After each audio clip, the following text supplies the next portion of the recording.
warahmatullahi wabarakatuh. Apa kabar anak-anak hari ini? Baik kan hari ini? Alhamdulillah kalau baik semua. Hari ini siapa yang gak hadir? Hadir semua kan? Alhamdulillah kalau hadir semua.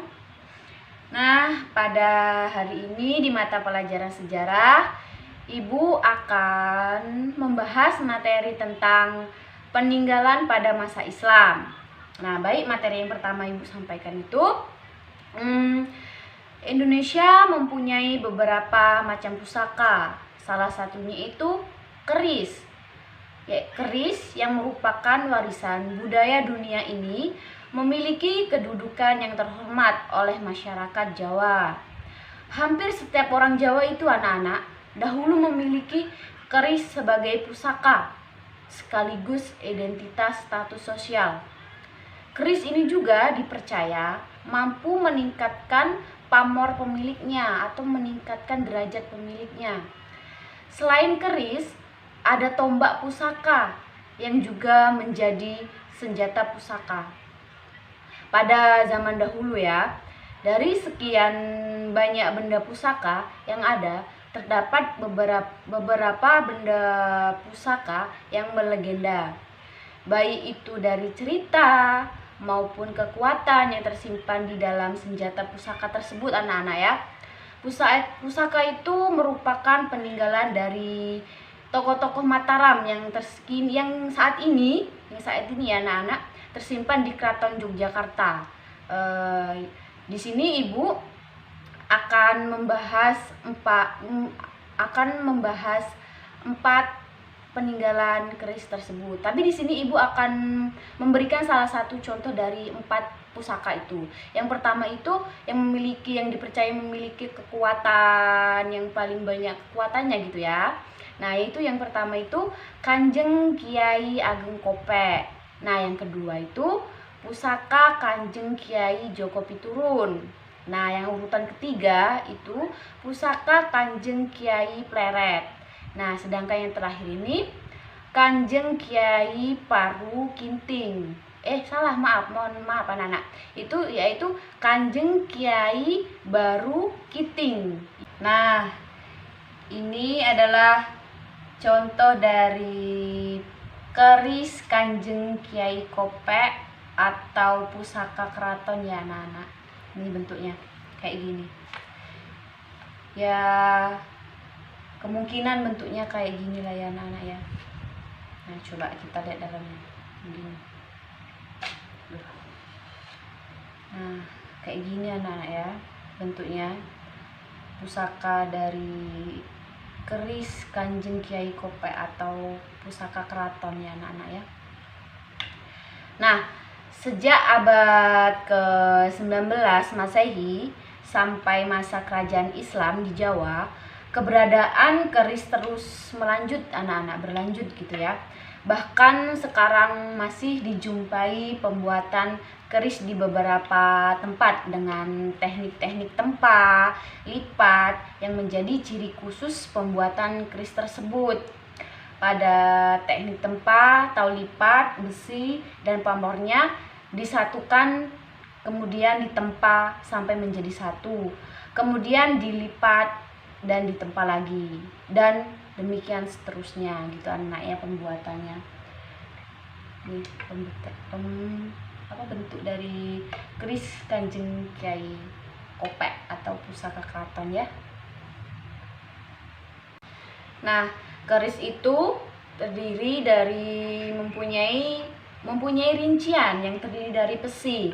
Nah, besi itu semacam semacam akar bilah berbentuk bulat gitu anak-anak ya. Panjangnya itu sekitar 7 sampai 8 cm. Nah, dibuat dari besi. Nah, itu tuh fungsinya untuk menyatukan batang keris ke pegangannya ini. Nah, dia tuh di dalam sini anak-anak. Nah, dia berbentuk besi, panjangnya itu 7 sampai 8 cm. Nah, itu tuh berfungsi untuk menancapkan bagian keris ini itu untuk menancapkan ke bagian gagang agar menyatu dan berbentuk seperti ini ya. Nah, itu namanya pesi. Nah, pesi itu berfungsi ya untuk menyatukan pegangan sama ini kerisnya biar menyatu seperti ini. Itu panjangnya 7 sampai 8 cm. Itu besi. Nah, selanjutnya itu ganja. Ganja itu dudukan keris yang terletak pada pangkal bilah. Ada 2 macam ganja yaitu ganja iras dan ganja susulan. Disebut ganja iras jika ganja tersebut merupakan terusan dari bilah tersebut. Sedangkan yang disebut ganja susulan adalah ganja lepasan. Nah, selanjutnya itu wilah. Wilah itu badan keris mulai dari perbatasan ganja sampai ujung tajaman keris, pucuk atau kudup. Nah, pucuk keris ada yang dinampakkan itu kudup nyujen, pucuk yang sangat runcing dia tuh ya. Kudup gabah kopong, seperti bentuk gabah dia tuh anak-anak ya. Kudup buntut tuma, ujungnya berbentuk seperti ekor. Kudup kembang gambir. Terus pucuk yang tidak terlalu runcing tetapi tajam sekali dia tuh anak-anak ya. Pada zaman dahulu ya anak-anak ya, pamor itu diketahui berasal dari meteor yang jatuh ke bumi. Di Jawa tercatat bahwa pada masa pemerintahan Susunan Pakubuwana kelima ditemukan sebongkah meteor yang jatuh ke bumi, yaitu sekitar tahun 1723 atau tahun 1801 Masehi. Meteor yang jatuh di sekitar daerah Prambanan, wilayah Suryakarta tersebut berukuran tinggi sekitar 50 cm dan berdiameter 80 cm. Benda tersebut sampai sekarang disimpan di Keraton Surakarta sebagai salah satu benda pusaka keraton dan disebut dengan Kanjeng Kiai Pamor yang dimanfaatkan dalam pembuatan keris sejak Susuhan Pakubuwana kelima hingga Susuhan Pakubuwana ke-9. Penelitian metalurgis terhadap meteor tersebut dengan menggunakan spektrofotometer menunjukkan bahwa di dalam Kanjeng Kiai Pamor terdapat unsur-unsur nikel, titanium, besi, timbal, dan timah putih atau sekitar 94% unsur besi dan 5% unsur nikel. Kegunaan keris bagi masyarakat Jawa bermacam-macam anak-anak. Pada mulanya, keris adalah senjata tikam dalam perkelahian atau pertempuran. Dalam hal ini, keris dibawa sebagai sifat kandel. Namun, dalam perkembangannya, keris tidak lagi berfungsi sebagai senjata, tetapi sebagai tosan aji, artefak karya ampuh pembuatannya, sebagai konsep perpaduan Bapak Akasa Ibu Pertiwi. Keris dipercaya menyandang kekuatan gaib yang dapat berpengaruh bagi pemiliknya. Akhirnya, keris merupakan bagian dari budaya Jawa.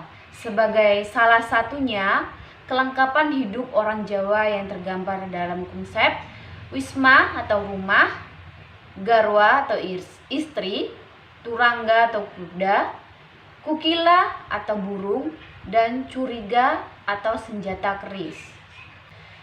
Di antara keris-keris pusaka Keraton Yogyakarta yang menduduki tempat terpenting adalah yaitu anak-anak pusaka Kanjeng Kiai Ageng Kopek. Keris ini hanya boleh dikenakan oleh sultan sendiri. Lambang peranannya sebagai pemimpin rohani dan duniawi. Menurut tradisi, keris ini dibuat pada masa kerajaan Demak dan pernah dimiliki oleh Sunan Kalijaga.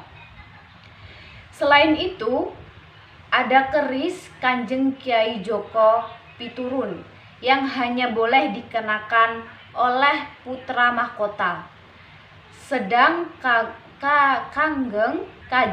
Kanjeng Kiai Toyatinaban adalah keris yang dikenakan oleh Gusti Pangeran Harya Hangabehi, putra lelaki tertua Sultan.